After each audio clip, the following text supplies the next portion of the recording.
Muito bem. Vamos fazer uma leitura aqui de cunho reencarnacionista.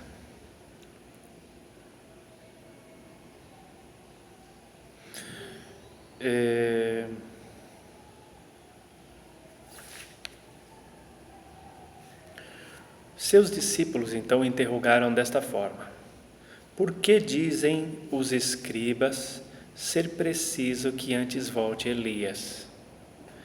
Jesus lhes respondeu: é verdade que Elias há de vir e restabelecer todas as coisas. Mas eu vos declaro que Elias já veio e eles não o conheceram e o trataram como lhes aprouve. É assim que farão sofrer o Filho do Homem. Então seus discípulos compreenderam que fora de João Batista que ele falara. Isso está em Mateus capítulo 17, versículo 10 ao 13 e também no livro de Marcos capítulo 9, versículos 11 ao 13. Ora, entre os fariseus havia um homem chamado Nicodemos, senador dos judeus, que veio à noite ter com Jesus e lhe disse: Mestre, sabemos que vieste da parte de Deus, para nos instruir como um doutor, porquanto ninguém poderia fazer os milagres que fazes, se Deus não estivesse com ele. Jesus lhe respondeu: em verdade, digo-te, ninguém pode ver o reino de Deus se não nascer de novo. Disse-lhe Nicodemos: como pode nascer um homem já velho? Pode tornar a entrar no ventre de sua mãe para nascer segunda vez? Retorquiu-lhe Jesus: em verdade, digo-te, se um homem não renasce da água e do Espírito, não pode entrar no reino de Deus. O que é nascido da carne é carne, o que é nascido do Espírito é Espírito. Não te admires de que eu te haja dito ser preciso que nasças de novo. O Espírito sopra onde quer, e ouves a sua voz, mas não sabes de onde ele vem, nem para onde vai. O mesmo se dá com todo homem que é nascido do Espírito. Respondeu-lhe Nicodemos: como se pode isso fazer-se? Jesus lhe observou: pois que és mestre em Israel e ignora estas coisas? Digo-te em verdade, que não dizemos senão o que sabemos, e que não damos testemunho senão do que temos visto. Entretanto, não aceitas o nosso testemunho. Mas, se não me credes, quando vos falo das coisas da terra, como me crereis quando vos fale das coisas do céu? Está em João, capítulo 3, versículo 1 ao 12.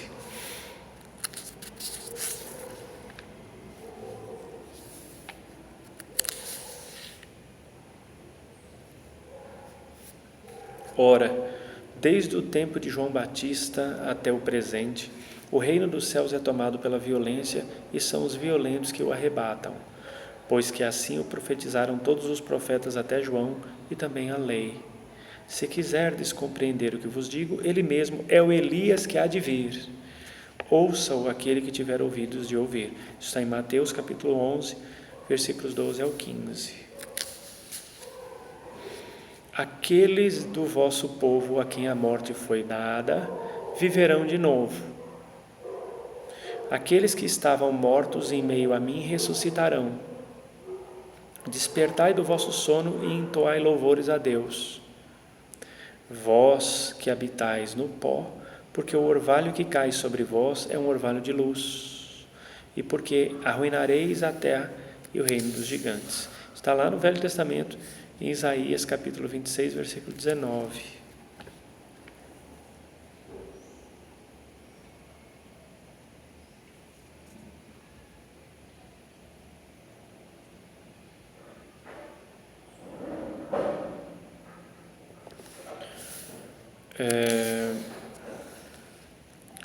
Bom, aí vem uma questão, né?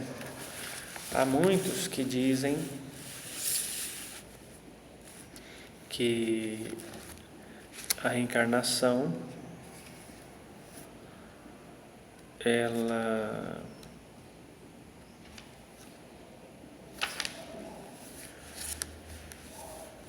não foi provada cientificamente, etc. Tá? E daí? Só que nós temos livros de pessoas muito sérias, inclusive um livro chamado A Biologia da Crença, cujo autor se dizia ateu e, segundo ele, em laboratório, não só descobriu Deus, como descobriu a reencarnação. Então, tem sim vertentes da ciência que provam a reencarnação. Tem diversas pessoas que fizeram diversos trabalhos científicos na Rússia, nos Estados Unidos, que têm provas realíssimas sobre reencarnação, estudando crianças e até adultos que lembram exatamente de onde vieram, onde estavam na outra vida, e essas crianças, ao serem levadas lá, elas não só reconhecem os parentes, mas onde coisas que elas muitas vezes até esconderam quando eram crianças e ninguém sabia. Então a reencarnação está comprovada. Essa outra história que fala, os mortos não voltam para falar, voltam também. Não só reencarnam, como voltam para contar do plano espiritual, pois existem diversos trabalhos sérios de materialização de espíritos, comprovados cientificamente e por autoridades céticas e autoridades crentes na reencarnação, ambas, comprovando as materializações. E as reencarnações também, são assuntos diferentes, mas aqui só para dizer. Então aquele povo que faz coro, o espírito nunca voltou para falar, voltou e volta. Reencarnação não existe, que não tem prova científica? Tem. É que a Bíblia não fala de reencarnação, a Bíblia é o conjunto de livros que mais fala sobre reencarnação, até porque todos os escritores da Bíblia eram reencarnacionistas, todos, inclusive Jesus Cristo. Então há muitas passagens bíblicas ratificando a reencarnação. São raras as crenças no planeta, as vertentes que não acreditam na reencarnação ou não a propaguem. Nós sabemos que a reencarnação foi tirada dos cânones da Igreja Católica por questões políticas. Há várias histórias, uns falam que foi um papa que por questões de pessoais tirou, outros falam que foi um imperador que orientou o papa porque a esposa dele era prostituta e os padres, e ela orientou o marido, acho que Teodósio. Tem essa história, né? Que mandou matar todas as prostitutas lá da vila, ou da cidade, que a mulher dele, ex-prostituta, né? Nova rainha, vivia, e para pagar o passado dela mandou matar as outras meretrizes. E aí os padres da Igreja Católica começaram a dizer, olha, ela vai pagar isso na próxima vida, aliás, eles todos. Então proíbe de falar isso. O rei, através do Papa, proibiu. Essa vertente também. Mas o que se sabe é que teve um concílio da igreja e foi retirado. O fato de uma coisa ser retirado de uma pauta não quer dizer que seja retirado do universo. Eu, particularmente, não fico discutindo reencarnação, porque a reencarnação, para mim, é um fato, é tão real quanto o nascer do sol e o pôr do sol. E alguém vinha tentar me provar que o sol não nasce e não se põe. Eu vou perder tempo discutindo com uma pessoa dessa? A mesma coisa, vem a tentar pedir que eu prove a reencarnação, ou tentar me convencer que não existe, ou então é assim como o nascer do sol e o pôr do sol. Eu não vou discutir, para mim é um dogma, é uma realidade, e não é uma questão de crer ou não crer. Existe e pronto. Bom, existe e pronto. Agora, existe uma série de situações, né, que a gente tem que analisar. Uma vez trabalhando aí a questão da reencarnação. Muitas perguntas chegam, esse trabalho aqui, esse vídeo não tende a esgotar o assunto, mas muitas pessoas me perguntam, o que eu faço para saber, porque eu trabalho com terapias de vidas passadas. As pessoas, eu queria fazer uma terapia de regressão para saber quem eu fui. Eu acho isso desnecessário. Todos que me procuram para fazer um trabalho de regressão, terapias de vidas passadas, para saber quem foi, eu desestimulo. Não há esta necessidade. Para você saber quem você foi, moralmente falando, o tipo de gente que você foi, basta você olhar para a sua vida hoje. A sua vida é consequência do que você fez e deixou de fazer em vidas passadas. A gente vem para dar continuidade a coisas que nós não solucionamos dentro do nosso coração.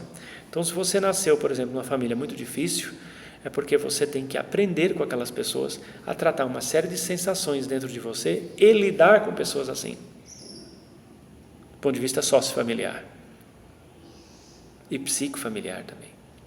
Se você nasceu num ambiente muito rico ou muito pobre, alguma coisa você tem que fazer com aquela riqueza ou com aquela pobreza. Aqui dentro, que sensações você tem ao ser pobre? Que sentimentos você tem ao ser rico? Como trabalhar essas sensações?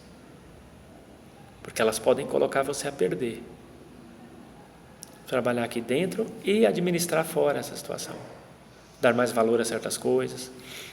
Fazer e realizar coisas que você não pôde fazer nas outras vidas por conta do excesso de dinheiro, ou começar do zero e do nada por não ter dinheiro e fazer o mesmo e cumprir sua missão da vida passada que você não cumpriu nessa quando tinha dinheiro. Agora você veio para cumprir sem dinheiro.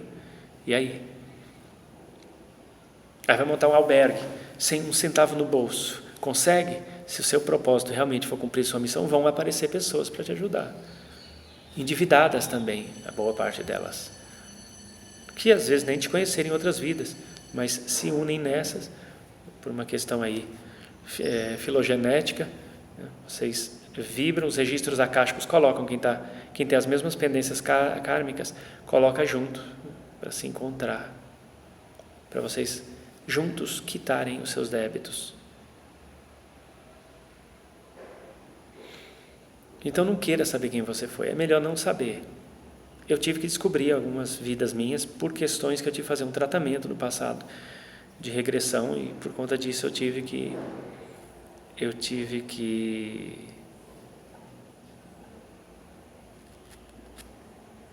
descobrir. Não gostei de algumas coisas e outras gostei. E assim a gente vai tocando. Então, se você já passou pelo benefício do esquecimento, apenas trabalhe de agora em diante. Agora, se realmente tiver alguma coisa para resolver, algum trauma, alguma coisa que está te prejudicando na vida, sua vida não está andando por conta de algumas situações, aí é bom ir lá no passado para voltar e ver. E a gente faz isso com muito sucesso. Tá?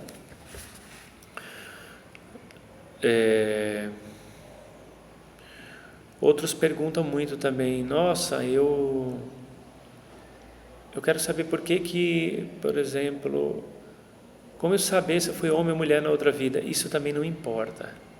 Isso também não importa. Quando o espírito, ele renasce como homem numa vida, como homem na outra, daqui a pouco vem como mulher, depois vem como homem de novo, mulher, mulher mais uma vez, homem, mulher, homem, mais 4, aí vem mais 2 como mulher. Ele não precisa passar por muitas preparações para vir num outro gênero. Agora, aqueles espíritos que já estão há 10, 12 encarnações nascendo só como homem, quando eles precisam vir como mulher, eles não vêm de uma vez como mulher.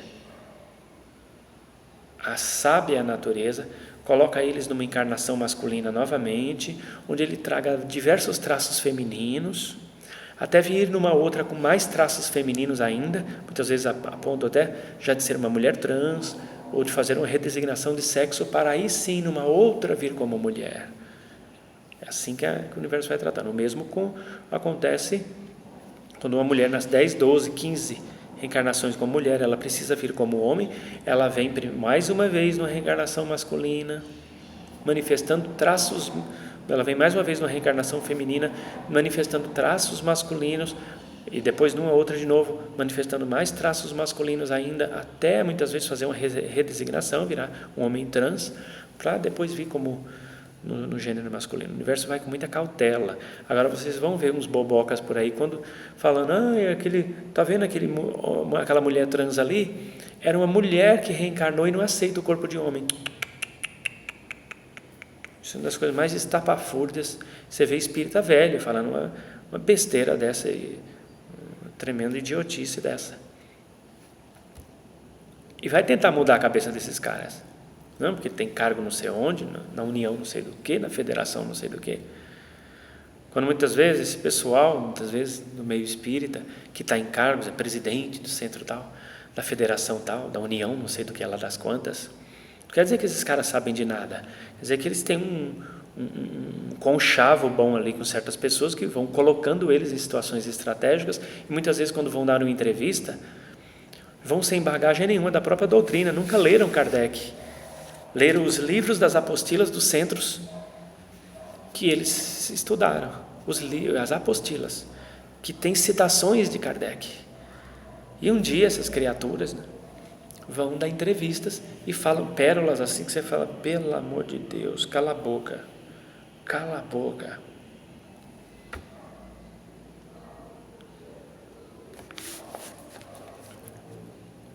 Quem entende da doutrina é quem pega lá o livro dos Espíritos, que é o primeiro livro para se estudar a doutrina, e vai.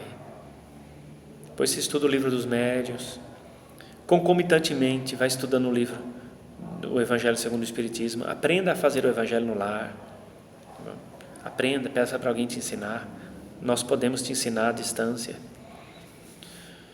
Depois vai lendo os outros, a Gênese, o Céu e o Inferno, vai lendo. Obras póstumas não foi bem o livro do Kardec, foram alguns discípulos do Kardec, dizem que a esposa estava envolvida também nessa história, e pegaram alguns escritos que ele deixou guardado, que ele não quis publicar, e lançaram. É muito importante se falar do livro Obras Póstumas, para desmistificar, porque ele é usado pelos antikardecistas para fazer ataques em relação a Allan Kardec, acusando ele de racista, de sexista, de tudo que é ista. E não é bem assim. Não é bem assim. Primeiro, não foi ele que escreveu aquele livro. Segundo, que se ele deixou guardado, foram comunicações espirituais que algumas ele não aprovava. Então, mas mesmo assim, depois de ler os 5 Pentateucos, os 5 livros do Pentateuco kardeciano, leia o livro Obras Póstumas. Tem um livro também chamado Que é Espiritismo, é um livrinho de bolso. É bom lê-lo também. Esse é do Kardec também. Obras póstumas não. Algumas pessoas falam assim, os meus guias da Umbanda, meus caboclos, meus pretos velhos, meus exus, eles vão reencarnar? Alguns sim, eu tenho entidades minhas que reencarnaram, uma pombagira que reencarnou, um herê que reencarnou, depois, hoje eu tenho outras entidades que ocuparam o lugar das mesmas. Então tem um outro herê, tem outro. Alguns reencarnam, às vezes o seu caboclo pode reencarnar, o seu preto velho pode reencarnar, é possível, às vezes, ele vai me esperar morrer para poder reencarnar, nem sempre as entidades fazem isso, o mentor geralmente espera, se for um mentor consciente, a gente sabe de mentores aí de certos médiuns famosos do Brasil, que o mentor do camarada, 8 anos antes do camarada morrer, o mentor se empirulitou, se na reencarnação, reencarnou e deixou o velho médium cego de um olho para trás. Precisaram as outras entidades dar suporte para o velho médium. Eu acho isso complicadíssimo. É a história, né? Fiz minha parte, agora vou reencarnar, preciso ir embora. É difícil. É complicado. Muito complicado. Uma entidade fazer isso. Acho que se é para ter um mentor assim, é melhor nem ter. Um mentor que te deixa na mão, mas eu deixei ele já no fim da vida, lá não interessa. Esperasse. Claro que se o mentor for esperar todos os médios dele desencarnar, mas aquele que mais está ali com a pessoa é complicado, você deixar para trás. Até porque boa parte dos médios não quer, trabalhar, então os mentores vão ter que fazer outras coisas. Então, se você já conseguiu um médio para trabalhar com você até o fim da vida dele, espera. É isso que eu falo para os mentores, espera o camarada desencarnar, porque vocês não vai ter tantos. E outras vezes ele é mentor do médio X, mas o médio YZ, ele não é mentor, ele não é o mentor principal, ele é uma entidade que trabalha com aqueles outros médios, mas não é mentor. Aí o cara às vezes tem um médio na qual ele é o mentor principal e ainda deixa esse médio na mão e reencarna. É difícil. Tempo de reencarnação. Morri hoje. Dia 20 de dezembro de 2021. Quando vou reencarnar? Ah, meu filho. Ah, meu filho. Aí vai depender de uma série de fatores. Primeiro, você tem que ter esgotado todo o seu chi. Você tem que ter esgotado todo o seu chi, que é o fluido vital que te permitiu estar nesta reencarnação aqui. Se você, por algum motivo, direto ou indireto, causou esta morte, você vai ficar, o tempo que você ficaria no corpo físico, você vai ficar no mundo transitório, que a gente chama de mundo umbralino, né? Nem na matéria, nem no espírito ainda, nem no mundo espiritual, nem no mundo material, até esgotar isso aí. O fato de você ficar numa condição umbralina não quer dizer que você esteja numa situação ruim. Eu sei de pessoas que ainda não passaram 100% para o plano espiritual, mas também não tem vínculo nenhum mais com o mundo físico, e estão numa colônia muito boa. Uma delas era Nosso Lar, acredito que Nosso Lar já esteja mais evoluída, mas Nosso Lar recebia muito esses espíritos em fase transitória, né? Era uma colônia de nível umbralino, que recebia esses espíritos que ainda não estavam no tempo de desencarnar completamente, ainda traziam consigo o chi, e lá ficavam. Alguns chegavam tão mal que é para as câmaras de regeneração. Veja o filme e o livro Nosso Lar. O filme peca muito contra o livro, deixa muita coisa a desejar. Aquela cena da obsessora tentando entrar pela porta dos fundos da colônia Nosso Lar, porque bem nos fundos tinha um umbral. A gente fala, Nosso Lar está no alto, em cima das nuvens. Espera só um pouquinho. Como é que é? Fazia igual um professor que tinha na escola. Quando algum aluno falava uma coisa que ele não acreditava, ele limpava o ouvidinho e falava, fala aqui, repete isso aqui. Fazer isso aí, né? Como é que é? Repete isso aqui. Nosso lar está nas nuvens, só se for nas nuvens da tua cabeça louca. Nosso lar, que tudo indica que está no estado do Rio de Janeiro, estava numa região entre uma montanha e um vale, e no fundo onde é o vale, era um vale umbralino. E não era só de suicida, não. Bem nos fundos. Então, como é que pode estar lá nas nuvens se tinha um umbral bem nos fundos? Está louco? Fala uma coisa daí. Tem espírita velho, né? Que bate no peito. Eu tenho não sei quantos mil anos de doutrina, nasci na doutrina. Fala uma besteira destas. Tinha num centro que eu passei, que eram as irmãs Sabe Tudo, conhecidas também como Não Esquentam Banco, eram especialistas em querer saber de tudo. Não, porque Nosso Lar está nas nuvens, não sei o quê. Tá nas nuvens da sua cabeça. Pobres irmãs não esquentadeiras de banco, pobres, tenho pena das duas. E prepotentes, só elas sabem da doutrina. E tinha um irmão ainda mais prepotente ainda, que só ele sabe da doutrina. Mas enfim, a gente sabe que as pessoas gostam muito de achar que sabem, né? Quando na verdade sabem de bosta nenhuma. Eu mesmo, quanto mais eu estudo, mais eu aprendo e descubro que nada sei. Então, não é porque eu estou falando aqui que eu sei das coisas. Foram anos e anos estudando, ouvindo muitos espíritos, lendo muito livros, conversando com os meus guias e também com médiuns e espiritualistas e espíritas e esotéricos muito mais experientes que eu. E está cheio de gente que sabe mais que eu, viu? Não é tão difícil encontrá-los. E aquele negócio, né? Quando o seu chi começar a esgotar, é a hora de você ter, entre aspas, segunda morte, onde você tem aquele despertar, às vezes passa um pouco mal, tem uma sensação de morte novamente, como foi às vezes você até precisa ficar internado na colônia que a pessoa está. Aí, quando acaba o chi dela, é onde ela renasce para o espírito. A partir daí, se houver necessidade, ela já pode reencarnar ou ficar um bom tempo no plano espiritual.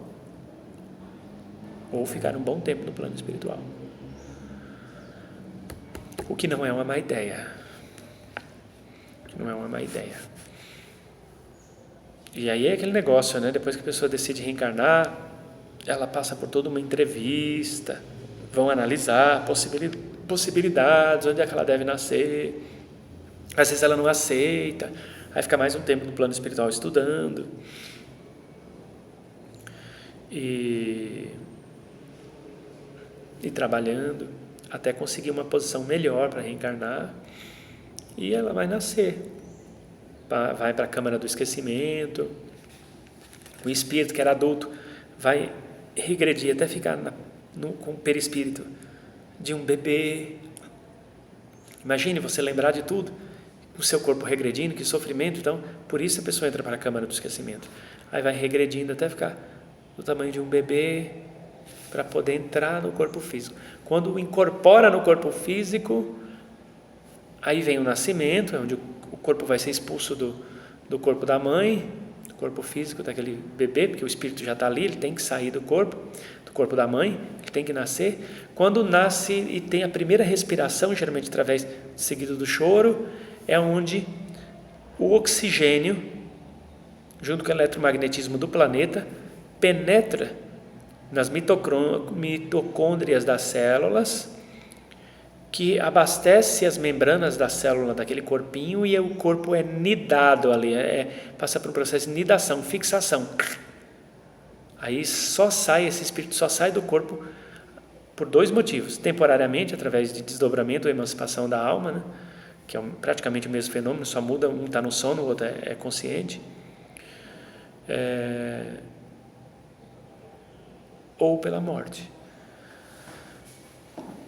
Então, assim, o espírito sai do corpo através do sono, desmaio, coma, o desdobramento consciente, projeção consciente, mas que é praticamente tudo a mesma coisa. De certa forma, uma emancipação da alma, o desdobramento, de certa forma, E, didaticamente, tem essa divisão, mas na prática, ou pela morte, porque o espírito está ali. Agora, esse espírito, quando se deslocar desse corpo, definitivamente, se desligar, cortar o cordão de prata, ele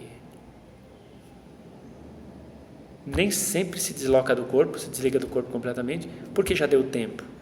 Só morre quando chega a hora, não é bem assim não. Cheio de gente que morre antes da hora. Assim, de cada 100, 90. Mas tem aqueles que passam da hora também, de cada 100, uns 2. Ainda mais nesse estilo de vida aí, comendo essas coisas, muito tempero, muita coisa moderna, muita carne congelada, muita carne vermelha, produto derivado disso, daquilo, congelado, transgênico, não sei o que. Isso aí vai matando você. Muito refrigerante, muito estresse. Vai matando, daqui a pouco você está morrendo antes da hora. Vou ficar numa condição umbralina? Vai ficar numa condição umbralina, não necessariamente naquele umbral feio que mostra nos filmes, não. De repente você vai para um lugar até muito bom, só que ainda não é o mundo espiritual completamente. Você fica numa situação ali ainda muito semelhante à terceira dimensão, muito semelhante. É como se fosse uma dimensão espelhada dessa. Mas enfim, eu não esgotei aqui o assunto da reencarnação, tem muito a falar ainda, precisaria aí de uns 50 vídeos, vídeo 1, vídeo 2, vídeo 3, só falando sobre reencarnação. Mas é isso, gente. Eu sou o professor Hernani, sou também psicanalista, estou aí à sua disposição. Entre em contato com a gente pelo DDD 11, telefone 965519042. Mande as suas dúvidas e venha trabalhar conosco na nossa casa, fazer desenvolvimento mediúnico, trabalhar conosco. Bom, nós estamos em Guarulhos, estamos aí à sua disposição. Tem também o trabalhador distancial, que é aquele que pode se candidatar para ser trabalhador da casa sem precisar vir na casa, apenas ele está conectado. Nos mesmos dias que nós estamos em trabalho presencial, ele faz o trabalho dele da casa dele, enviando-nos vibrações salutares. Também aceitamos, tá bom? O Grupo Luz Divina agradece. Muita paz, muita luz e até a próxima oportunidade, se Deus assim nos permitir.